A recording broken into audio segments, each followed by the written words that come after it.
नमस्कार जी, मेरा नाम सियाराम प्रजापति है। आज मैं आपको बताऊंगा साइंस का जो चैप्टर है उसके बारे में। फर्स्ट चैप्टर है जिसका नाम है हमारे आसपास के पदार्थ।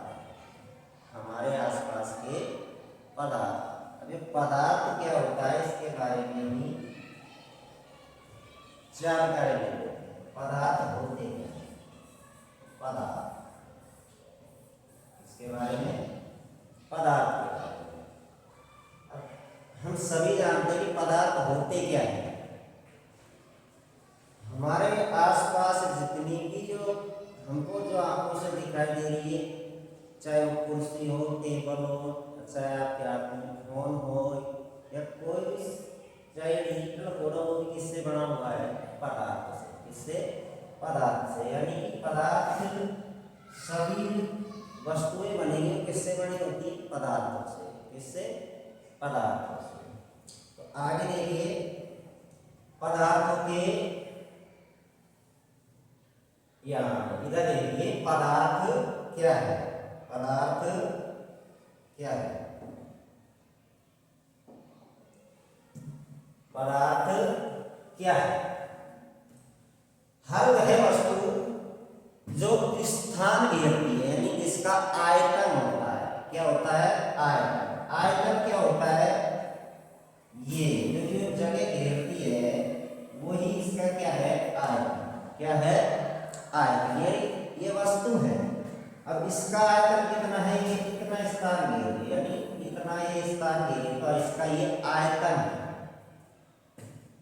और जिसमें द्रव्यमान भी हो, द्रव्यमान यानी वजन। द्रव्यमान को हम क्या बोलते हैं? वजन। यानी ऐसी प्रत्येक वस्तुएं होंगी जिनका वजन भी होगा और द्रव्यमान भी होगा। तो हर वह वस्तु जो स्थान घेरती है, यानी जिसका आयतन है और जिसमें द्रव्यमान होता है, पदार्थ कहलाता है। क्या कहलाता है? पदार्थ। प्राचीन दार्शनिक यानी कि पुराने जो दार्शनिक हुए, उन्होंने पदार्थों को पंच तत्व, किसमें बांटा? पंच तत्व। पंच तत्व यानी जिसमें 5 तत्व हों, उसमें बांटा उन्होंने। तो उसमें क्या? 5 तत्वों में वायु, पृथ्वी, अग्नि, जल और आकाश। इनको क्या कहा जाता है? इन सभी को पंच तत्व। पहले के जो दार्शनिक थे पुराने जमाने के, महर्षि कणाद, कौन थे? महर्षि कणाद। महर्षि कणाद। महर्षि कणाद ने पदार्थ को पंच तत्व कहा। क्या कहा? पंच तत्व, जिसमें वायु, पृथ्वी, अग्नि, जल और आकाश को बताया उन्होंने। लेकिन आधुनिक जो विज्ञान है, आज की जो विज्ञान है, आधुनिक विज्ञान इसे भौतिक और रासायनिक गुणों के आधार पर बांटती है। क्या करती है? बांटती है। किसके आधार पर? भौतिक और रासायनिक। भौतिक और रासायनिक दो गुणधर्मों के आधार पर इनको बांटती है। उदाहरण के लिए हवा, पानी, भोजन, पत्थर, बादल, तारे, पौधे और पशु। पौधे और पशु। तो पदार्थ किससे मिलकर बना होता है? कणों से। छोटे छोटे कणों से मिलकर बना होता है। किससे बना होता है? छोटे छोटे कणों से मिलकर बना होता है। जैसे वो ये जो पोटेशियम परमैंगनेट है, क्या है? पोटेशियम परमैंगनेट, जिसका सूत्र होता है, रासायनिक सूत्र KMnO4। क्या होता है? KMnO।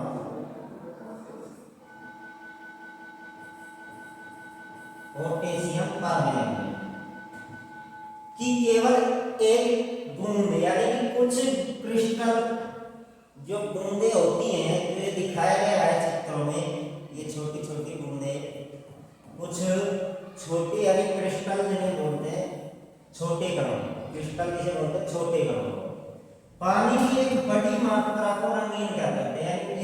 पूरा है, इस पूरे पानी को क्या कर देंगे, नीला कर देंगे, क्या कर देंगे, रंगीन कर देंगे, रंगीन कर देंगे। तो निष्कर्ष क्या निकलता है कि पदार्थ के कण बहुत छोटे होते हैं, यानी कि अत्यंत सूक्ष्म होते हैं, अत्यंत सूक्ष्म होते हैं, और वे अपने आप फैलते हैं, यानी इनमें क्या होता है, विसरण का काम होता है। इसका विसरण, विसरण बोलते हैं फैलने को, इसको फैलने को विसरण बोलते हैं। तो महत्वपूर्ण बात यह है कि पदार्थ के कणों के बीच रिक्त स्थान होता है, पदार्थों के बीच क्या होता है, रिक्त स्थान होता है। आगे देखिए, रिक्त स्थान को समझिए कैसे होता है। जैसे नमक, तो घर में सबने देखा होगा, नमक हो गया, चीनी हो गई, इन सबको तो आपने खूब देखा होगा, सबके घरों में होते हैं, चाय बनाते हैं, नमक का घोल भी बनाते हैं, किसी कंजी जो बनाते हैं उसमें हम नमक और चीनी दोनों, अगर नमक और चीनी का निश्चित अनुपात बना दे तो क्या बन जाती है, निश्चित अनुपात मिलाने पर जिसे हम बोलते हैं ग्लूकोज, क्या बोलते हैं, ग्लूकोज। निश्चित मात्रा में इन दोनों को मिला दिया जाए तो क्या बना देगा, ग्लूकोज। वो बात है।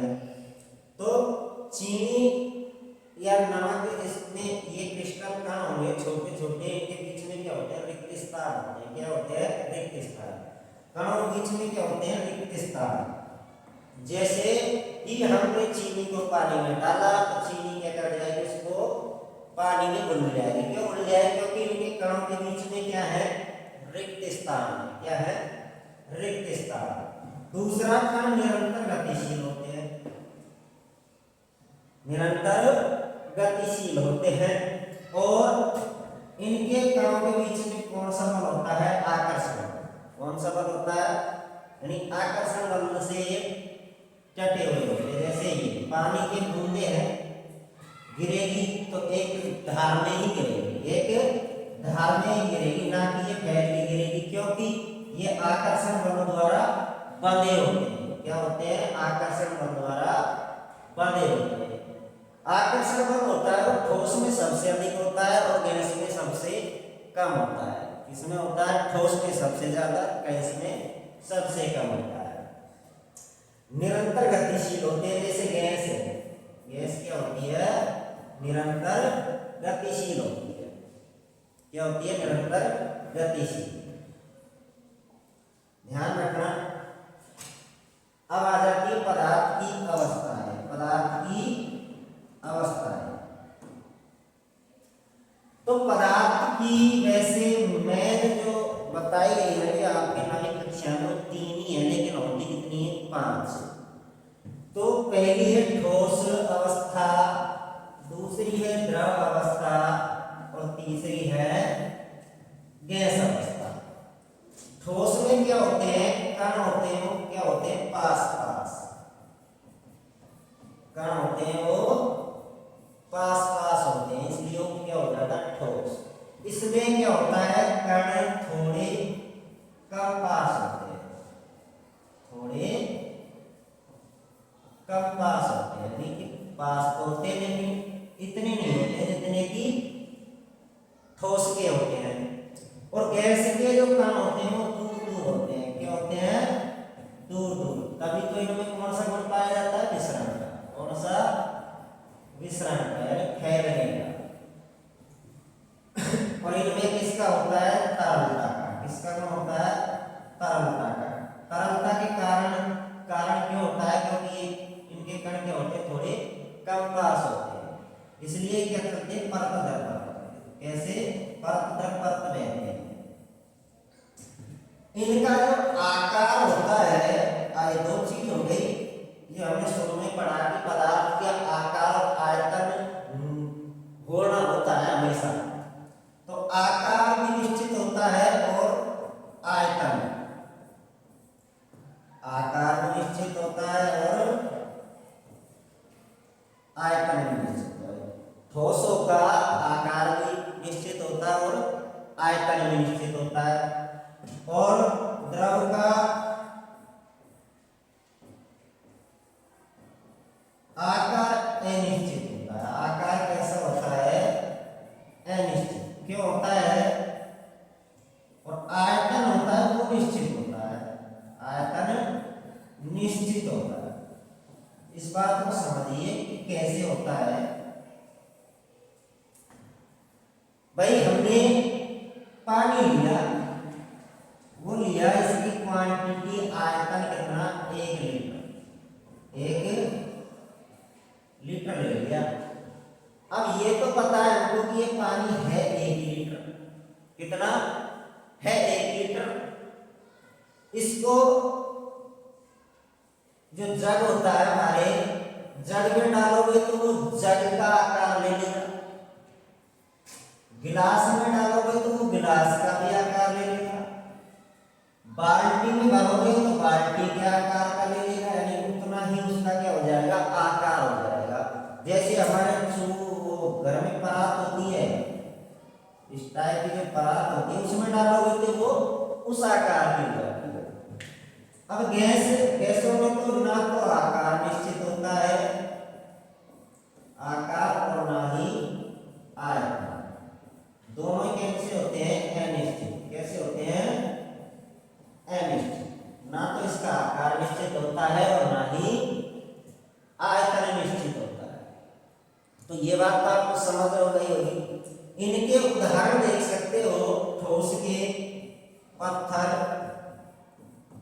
लोहा, चांदी, सोना,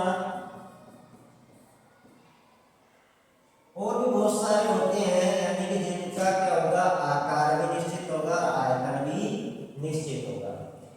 इनमें और भी गुण पाए जाते हैं। क्या पाए जाते हैं? और भी गुण पाए जाते हैं। ठोस में एक गुण पाया जाता है आघात वर्धनीयता, और ये आपके प्रश्न आता है हमेशा। आघात वर्धनीयता किसे कहते हैं? आघात वर्धनीयता उसे कहते हैं, यानी कि जिसको हम बाहरी वस्तु से चोट मारे या पीटे तो किसके रूप में बह जाती है? चादर बन जाती है। क्या बन जाती है? चादर बन जाती है। चादर बन जाए तो उसे क्या बोलते हैं? एघात। इसके नाम नहीं है एघात। क्या है? एघात। आघात का मतलब होता है, एघात का मतलब होता है कि चोट देना। क्या करना? चोट मारना या उस किसी वस्तु को पीटना, ये हो गया आघात का मतलब। वर्धन का मतलब होता है बढ़ना। वर्धन का मतलब क्या होता है? बढ़ना। क्या हो गया? बढ़ना या चादर की तरह फैल जाना।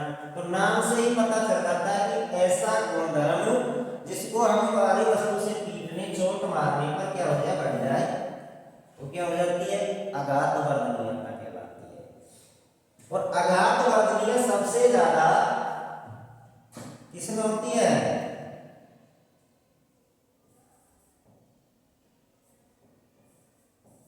चांदी में होती है, तो सोने में भी होती है, लोहे में भी होती है। चादर के रूप में जो फैल जाए उनमें होती है सब। और एक गुण होता है ठोस का, तन्यता। तन्यता उसे बोलते हैं जिसकी हम तार बना सके। क्या बना सके? तार के रूप में। तार के रूप में बना सके। तो सबसे ज्यादा तन्य धातु होगी वो होगी सोना। क्या होगी? सोना। जो 1 ग्राम सोने का लगभग कितना तार बनाया जा सकता है? 2 किलोमीटर का। कितने किलोमीटर का?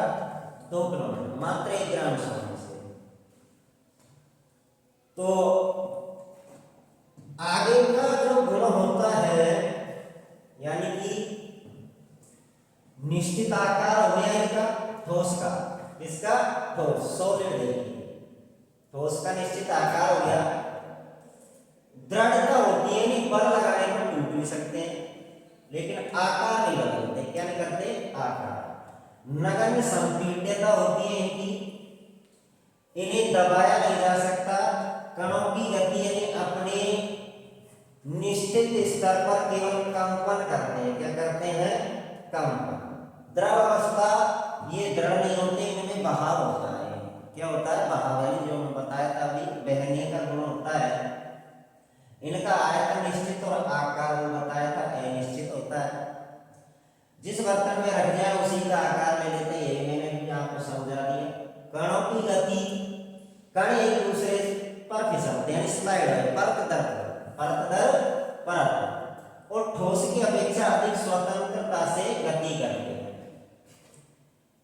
तीसरा है गैसीय अवस्था। गैस जो आप देख सिलेंडर में गैस जो होती है, इंजेक्शन में भी गैस होती है, जो पहले डॉक्टर सिरिंज भरने से पहले उसको ऐसे नहीं करता कि ऐसे, उसको क्या करता है? वो गैस को निकाल देता है, यानी जो वायु उसमें रह जाती है उसको निकाल देता, ताकि अगर गैस अंदर चल जाए शरीर में तो आदमी मर सकता है।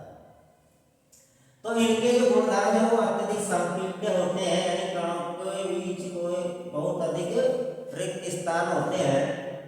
उदाहरण के लिए LPG cylinder, CNG, LPG cylinder और सीएनजी। अब इधर ही आ गया नाम एलपीजी और सीएनजी। एलपीजी कहाँ काम आती है? घरों में। कहाँ पे? घरों में। और सीएनजी कहाँ आती है? वाहनों में। इसमें वाहनों में। इसका पूरा नाम होता है liquid petroleum gas, liquid petroleum gas. और इसका होता है कंप्रेस्ड नेचुरल गैस। कौन सी गैस? Natural gas. अगर आपके प्रश्न आ जाए कि एलपीजी का पूरा नाम बताइए, सीएनजी का पूरा नाम बताइए, तो आप लिख देंगे कंप्रेस्ड नेचुरल गैस, लिक्विड